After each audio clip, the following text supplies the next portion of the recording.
Et maintenant, va-t'en savoir où elle l'a mis. Et ça, c'est fermé. Oh, conne.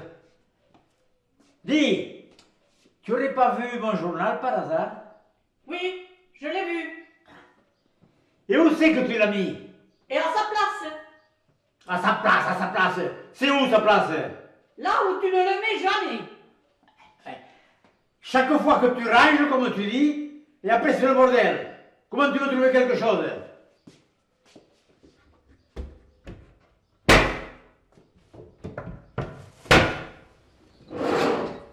Eh, c'est pas sa place ça. Et maintenant, où c'est qu'elle va planquer mes lunettes?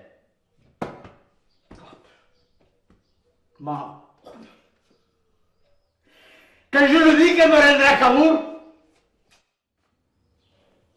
dis, il te faudrait quand même ne pas passer toute la journée à ta chambre là, à te pomponner. Tu as vu l'heure qu'il est? Il faudrait quand même penser à manger. Je sais que tu t'en fous, hein. Ça te préoccupe pas des masses, ça. Il faut que tu gardes ta ligne. Tu penses à la soupe?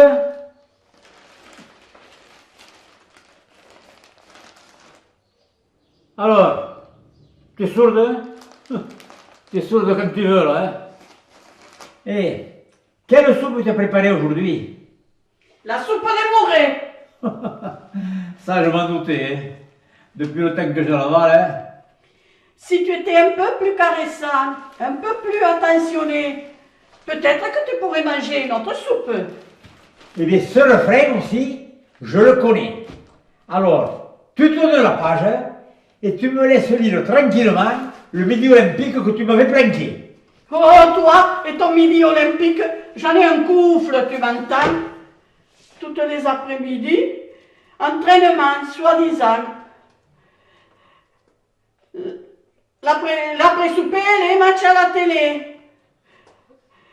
Tes discussions, touches, mêlées, demi, trois quarts, et le dimanche, au stade avec les copains. Et moi, dit, je ne compte pas. Oh, si peu. Je le sais, va, qu'il n'y a que le rubis qui compte pour toi. Là, tu sais tout ce qui se fait, tout ce qui se dit, et je me demande si seulement tu te souviens de la date de notre mariage. Ah, si! Cette date, je m'en souviens bien. Et figure-toi qu'elle est là et qu'elle ne partira pas de sitôt. Parce que figure-toi que c'est le jour où la France a battu le pays de Galles par 36-12. Pauvre type, va, tu me déçois de plus en plus. Tu ne peux pas savoir les fois que je regrette de t'avoir épousé. D'autant plus qu'à l'époque, vous étiez deux à me courir après. Ah putain! Si seulement l'autre avait pu me dépasser! Et pourtant, mon grand-père, il m'avait averti, le brave homme. Il me disait souvent, s'il t'arrive de rencontrer une jolie fille avec un maillot collant sur le dos, ne te presse pas. Parce qu'après, tu risques d'avoir une femme collante sur le dos. Et le maillot, tu t'en fous. Et c'est pour moi que tu lis ça? Tu vas quelque peu ici. Je reconnais bien là ta gentillesse et ta galanterie. Je me demande comment encore tu oses me regarder en face. Qu'est-ce que tu veux? On s'habitue à tout. Tous les mêmes, vous êtes tous les mêmes. Des promesses, du vent, oui.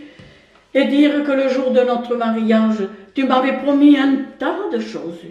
Tu devais être fidèle, gentil, attentionné, généreux. Tu parles. Ah, tu parles, évidemment. Tu penses bien que je ne pouvais pas discuter là devant les invités. Et tu disais que tu m'aimerais toujours. Oui, mais je pensais que ça ne durerait pas si longtemps. Ah, tu te crois marrant, tu crânes, tu fais le beau, tu te prends pour quelqu'un. Mais figure-toi que tu n'es pas sorti de la cuisse de Jupiter, pauvre mec. Je ne suis peut-être pas sorti de la cuisse de Jupiter. Mais toi, tu n'es pas la fille de la Vénus de Milo. Et de toute façon, que ça te plaise ou non, je serai toujours plus que toi. Mais tu t'es regardé dans une glace au moins? Comment tu veux que je me regarde? On n'y voit rien. À force de gueuler, tu fais cacher le soleil. Allez, va allumer, va. Allez, va allumer. Tu te vois mieux là? Enfin, c'est juste ce qu'il faut. Bon, je voulais te dire, hein, n'oublie pas surtout que le bon Dieu, il a créé l'homme le premier. Et alors? Quand on fait quelque chose, on fait toujours un brouillon. Et un brouillon, crois-moi, c'est pas toujours une réussite. Oh, mais tu sais qu'une copie, souvent, eh bien, c'est pas mieux. Je me demande pourquoi tu m'as épousé. Eh bien, figure-toi que, depuis le temps, je l'ai oublié. Tu n'avais qu'à rester célibataire, hein? Eh bien, plus d'une fois, j'ai souvent pensé, et je me demande si ça n'aurait pas été mieux pour moi. Oh, je te vois célibataire, hein? Désordonné comme tu es, fainéant, t'aurais fait un joli moineau, va? Oh, ouais, joli moineau ou pas, eh bien, certainement, j'aurais été beaucoup mieux. Et tu peux me le dire, ce qu'ils ont de plus, les célibataires? Eh bien, le célibataire, hein, t'entends, le matin, il peut se lever de n'importe quel côté du lit, sans être embêté par une femme qui l'engueule tout le temps. Et puis, le célibataire, quand il voit passer une jolie fille dans la rue, eh bien, il n'a pas le regret d'avoir laissé une femme moche à la maison. Oh, moi, je voudrais dire exactement la même chose.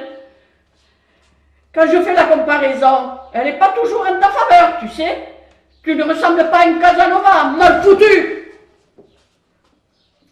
Évidemment, chacun peut dire quelque chose. Parce que un mariage, tu vois, c'est comme un repas au restaurant. Ça n'a rien à voir. Mais si, parce que dans les deux cas, tu mets un temps fou pour te décider, pour savoir ce que tu vas prendre. Et puis quand tu regardes et que tu vois ce que tu as choisi, tu n'as plus qu'une envie. C'est de loucher dans l'assiette du voisin en te disant que c'est certainement meilleur. Oh, c'est sûr que moi, dans mon assiette, c'est pas terrible. Ce serait plutôt la famine.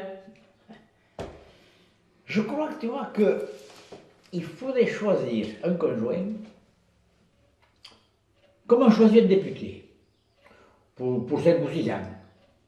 Et alors, à la fin de son mandat, le conjoint sortant, il chercherait à se faire réélire. Dans ces cas, moi, il y a longtemps que j'aurais changé de politique. Ah oui, mais on ne peut pas changer la constitution matrimoniale. Non, mais pour changer de conjoint, il n'y a pas besoin de voter. C'est beaucoup plus facile que les élections.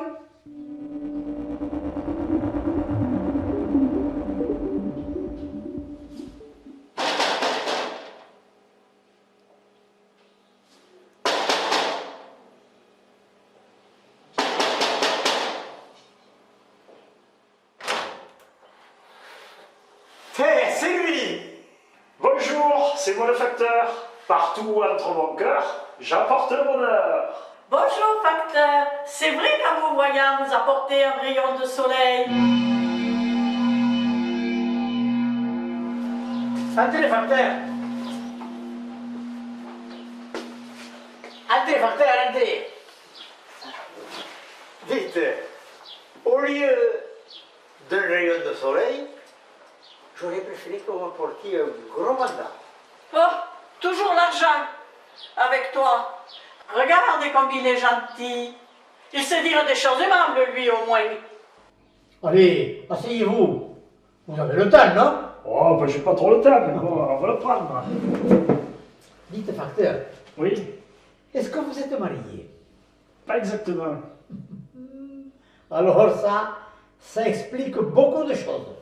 Vous comprenez, j'ai tellement eu d'occasions dans ma vie que l'idée ne m'a jamais effleuré. Les femmes sont si gentilles avec moi. Tenez, mon ami, j'ai une lettre pour vous. J'ai reconnu l'écriture. Je crois que c'est votre fils.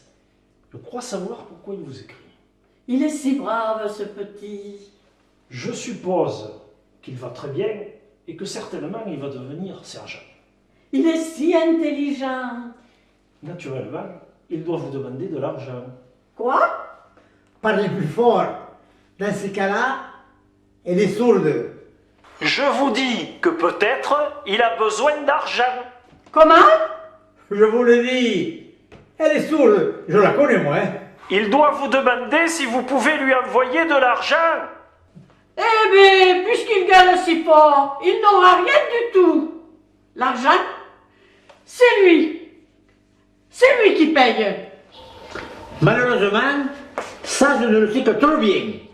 Mais au revoir. Et où il va?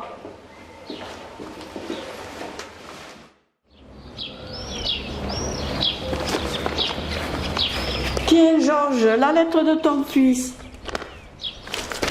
Mais enfin, Georges, lis-la.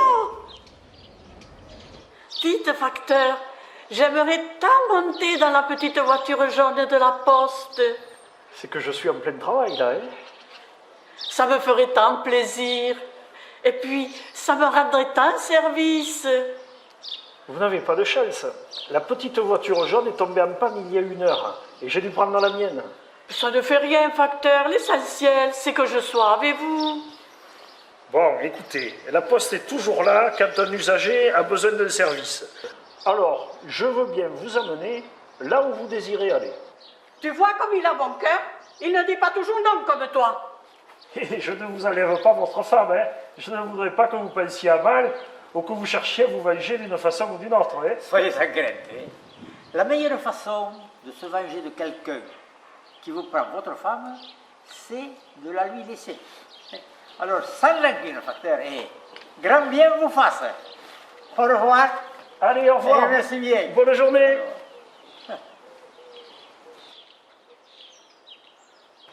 Enfin, seul.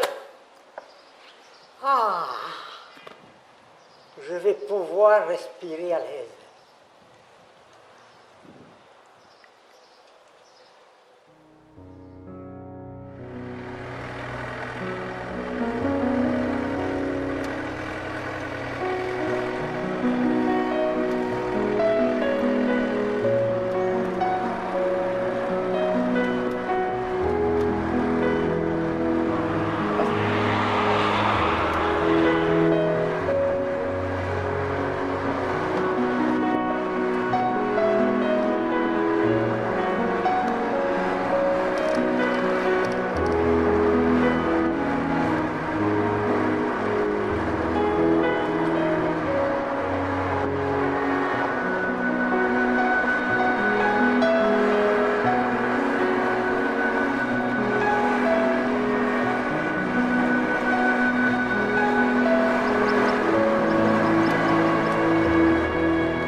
Allez, sortez maintenant. J'ai besoin de votre place pour prendre mon colis. Et je rentre comment, moi? Regardez comme la campagne est belle et le ciel tout bleu. C'est un plaisir de marcher dans la nature. Adieu, mon rêve. Des promesses, des promesses, des promesses. C'est tous les mêmes. Tu vas, oui.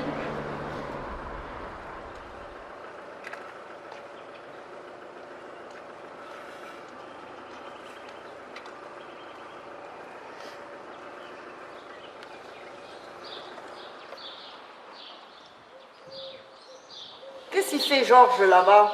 Je sais pas. Je crois que sa femme est partie avec le facteur. Mais c'est pas possible. Si elle est partie, sa femme, il restera pas longtemps sans courir celui-là, va. Là, je ne perdrai pas au chargeur.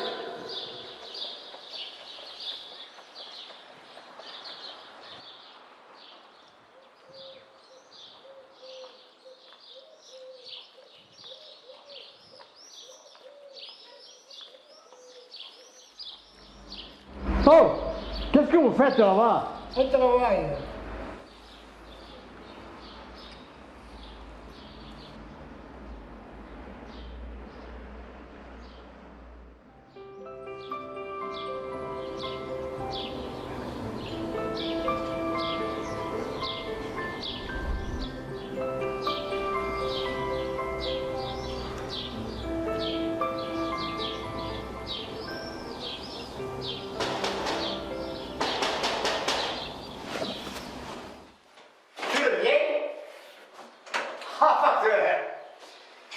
Dans ma précipitation, j'avais oublié de vous remettre cette seconde lettre. Allez, Bon, merci facteur, là t'es gentil, au revoir.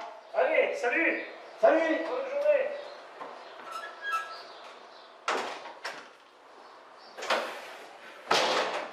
Et où il l'a laissé?